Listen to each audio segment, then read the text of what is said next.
अस्सलाम वालेकुम जी। News update में खुशामदीद। खबरें बहुत सारी हैं, लेकिन सबसे पहले आज जो मैं आपके साथ खबर शेयर करने लगा हूं वो है जनाब वज़ीर आज़म जो हैं शहबाज शरीफ साहब, उनके हवाले से। वज़ीर आज़म शहबाज शरीफ साहब ने कुछ अर्सा पहले एक ख्वाहिश शहरी जो कमेटी है वो बनाई थी, और उस कमेटी ने ये सोचना था कि किस तरह से जो हुकूमत है वो अपने अखराजात जो है, अपने खर्चे जो है उनको कम कर सके।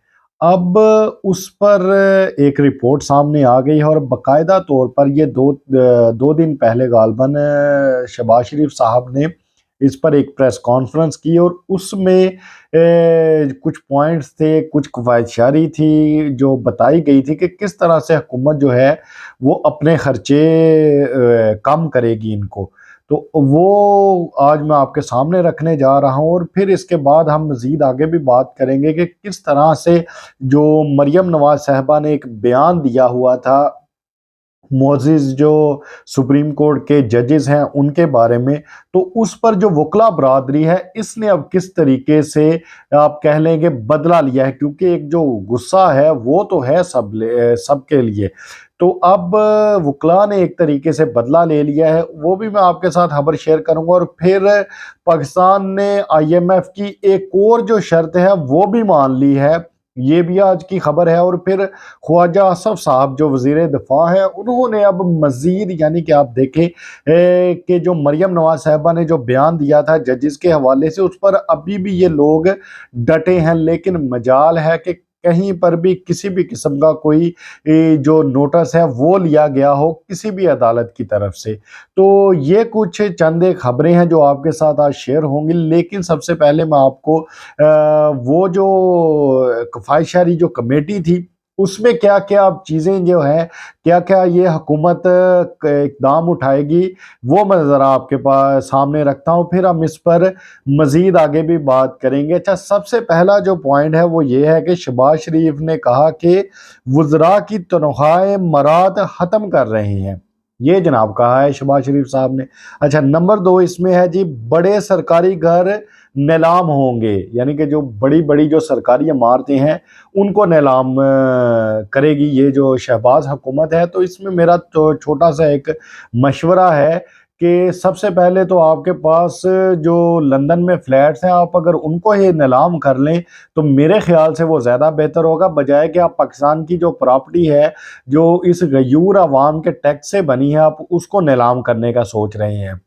तो आप पहले अपने जो फ्लैट्स हैं आप इनको नीलाम करें तो मेरे ख्याल से वो ज़्यादा बेहतर होगा। अच्छा, नंबर 3 है इसमें जी, कबीना अरकान यूटिलिटी बिल्स जो है वो खुद अदा करेंगे, यानी कि जो बिजली गैस और पानी के बिल्स हैं ये अब वो खुद देंगे, ये एक अच्छी चीज़ है। कबीना इकॉनमी क्लास में सफ़र करेगी, ये भी बड़ी अच्छी बात है जी। चले कुछ ना कुछ जो है इससे इन लोगों की जो ठाट बाट है इसमें कुछ ना कुछ जो फ़र्क है वो पड़ेगा। अच्छा, नंबर 5 है जी, 5 स्टार होटल्स में क़याम बंद होगा, दोनों पर मुआवन अमला साथ नहीं जाएगा, सिक्योरिटी के लिए एक गाड़ी मिलेगी। अच्छा, इस पर एक मैं ज़रा बात करूं, फिर मज़ीद जो आगे पॉइंट्स है वो मैं शेयर करूंगा कि देखें कह रहे हैं कि जी सिक्योरिटी, तो मेरे ख्याल से सबसे पहले जो आपकी भतीजी है वज़ीर आज़म साहब, आपको उनसे सिक्योरिटी लेनी चाहिए। देखें, मरियम नवाज साहिबा के साथ इस वक्त पुलिस की गाड़ियां जा रही हैं, हालांकि मरियम नवाज साहिबा की ज़ाती हैसियत में अगर मैं बात करूं तो वो एक काउंसलर भी नहीं रही, और सिवाय नवाज शरीफ की बेटी के और शहबाज शरीफ की भतीजी के मरियम नवाज के पास इस वक्त कोई भी ओहदा नहीं है। तो उनसे सबसे पहले जो सिक्योरिटी है वो आप लें तो मेरे ख्याल से ये सबसे अच्छी बात होगी, और अवाम को इससे सबसे ज़्यादा जो खुशी है वो भी मिलेगी। गाड़ियों की खरीदारी बंद, ये भी आप कह रहे हैं जी। अच्छा, इस पर मैं एक और जो बात है वो यहाँ पर करना चाहूँगा। मैंने कहीं पर पढ़ा था कि बरतानिया में, देखें जी, बरतानिया जैसा जो मुल्क है वहाँ पर टोटल जो हुकूमती गाड़ियाँ हैं वो 25 हैं, यानी कि आप अंदाजा करें सिर्फ 25 गाड़ियां हैं वहां पर हुकूमत के पास, और यहाँ पर हमारे पास ये तकरीबन 1.5 लाख से भी ज्यादा है। तो मेरे ख्याल से तो इतनी भी नहीं होनी चाहिए थी। तो अब अगर आप बंद कर लेंगे तो इससे क्या भी हो जाएगा, जो आप तादाद 1.5 लाख तक लेकर चले गए हुए हैं, तो जरा इस पर भी आप थोड़ा सा जो गौर है वो करें। अच्छा, सरकारी तकरीबात में वन डिश होगी, ये भी बड़ी अच्छी बात है, लेकिन नवाज शरीफ के दौर में जो एक छोटी सी चीज़ है, जो आलू है, यही 3 किस्म के बनते थे। तो अब हो सकता है कि इसमें थोड़ी सी कमी आ जाए। गर्मियों में सरकारी दफातर 7 बजे खुलेंगे ताकि बिजली की बचत हो। बड़ी अच्छी बात है जी। बिजली बचत पर अमल ना करने वाले शॉपिंग मॉल और मार्केट्स की बिजली बंद कर दी जाएगी। चले, ये भी एक तरीके से अच्छी बात है। अच्छा, हकूमती एहलकारों को एक से ज़्यादा प्लॉट नहीं मिलेंगे। वैसे मेरे ख्याल से तो एक भी नहीं मिलना चाहिए। एक बिल्डिंग हो जिसमें ये सारे रह रहे हैं और वहाँ पर इनको फ्लैट्स मिलने चाहिए। जो पूरा एक प्लॉट है उसकी भी ज़रूरत नहीं है। जो अफसर गाड़ी अलाउंस ले रहे हैं उनसे गाड़ी ले ली जाएगी। अच्छा, ये यहाँ पर एक पॉइंट जो है वो बड़ा सोचने वाला है कि जो अफसर देखे कि जिनको गाड़ी दी गई है और साथ अलाउंसेस भी दिए जा रहे हैं, उनसे सिर्फ गाड़ियां ली जाएंगी, अलाउंसेस लिए जाएंगे। तो ये एक अजीब तरीके का काम कर रही है ये हुकूमत।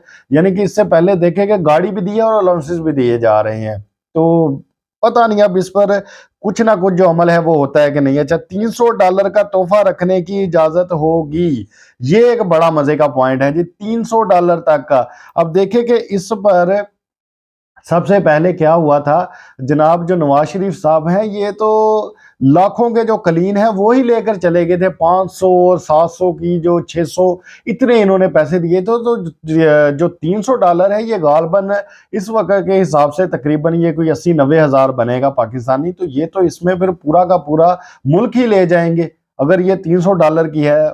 और इसके आगे है जनाब, जो तोशाखाना का रिकॉर्ड है वो पब्लिक किया जाएगा। ये एक बड़ी, मुझे सब में से ये एक बड़ी अच्छी चीज लगी है। अच्छा, कबीना का साइज कम करने का फैसला बदल लिया गया है। ये मैंने आपको थोड़े दिन पहले ये खबर दी थी कि जो कफायशारी कमेटी है इसने बोला था कि जो कबीना का साइज है इसको कम किया जाए। और इस पर फिर बड़ी एक इनकी प्रेस कॉन्फ्रेंस भी हुई और बड़े वो टीवी शोज पर बैठकर इस पर बाकायदा से डिबेट्स भी की गई थी। तो अब जनाब ये जो फैसला है वो वापस हो गया। क्यों? क्योंकि इस पर कोई माना ही नहीं। सबने बोला कि नहीं जी नहीं। अब देखें जी, कौन अपनी वो दुकान बंद करेगा? एक तो तनख्वाह तो फ्री की ले रहे हैं, तो कौन बंदा है जो इससे मुंह मोड़ेगा या खुद से बोलेगा कि जी मैं वापस चला जाता हूं? क्योंकि याद रखिए कि ये नवाज शरीफ या शहबाज शरीफ की हुकूमत नहीं, इसमें आसफ जरदारी भी है और इसमें मौलाना भी शामिल है। तो जाहिर सी बात है, जब सारे मिलकर एक आप खाने बैठे हैं तो इस तरह कैसे हो सकता है कि आप इतनी आसानी से जान छोड़ दें। अच्छा, और इसमें जो था अस्करी अदारे अपने अखराजात की कमी का ऐलान खुद करेंगे, ये उसमें एक आखिरी पॉइंट था। तो देखें, अब इस पर मैं थोड़ी सी पहले आपके साथ गुफ्तगू करता हूँ, फिर जो मजीद आगे की जो खबरें हैं वो शेयर करूंगा कि किस तरह से आप सोचें कि क्या ज़रूरत पड़ गई थी आपको कि इस तरह से आप कफायशारी कमेटी बनाते और फिर ये जो अखराजात हैं आप इनको कम करने का कहते या इस पर भी बातचीत होती। अगर मैं 10-11 महीने पीछे की बात करूं, इमरान खान साहब के दौर में तो ऐसा कुछ भी नहीं था। आपने किस तरह से आकर खजाने को खाली कर दिया है और अब आपको समझ ही नहीं आ रही कि हम क्या करें। तो अगर आप थोड़ा सा पहले दिन से ध्यान से चलते और अपने एनआरओ से हटकर अगर वाकई आप मुल्क चलाने की सोचते तो शायद आपको इस तरह के जो इक़दामात हैं वो करने की ज़रूरत ना पड़ती। अच्छा, ख्वाजा आसफ साहब ने अब एक बात की है, वो भी मैं आपके सामने रखता हूँ। ख्वाजा आसफ साहब जनाब मरियम नवाज साहिबा की तरह अपने फैसले पर डटे हुए हैं।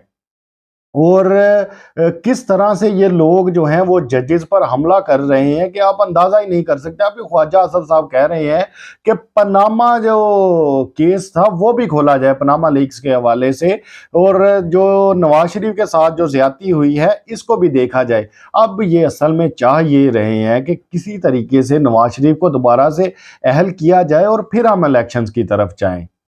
अच्छा, इसके बाद एक और जो खबर है कि वकला ने किस तरीके से आप कह लें कि जो अपना जो बदला है वो लिया है, क्योंकि लोगों में गम है, गुस्सा है इस बात का कि जिस तरह से ये लोग जजेस के खिलाफ बोल रहे हैं।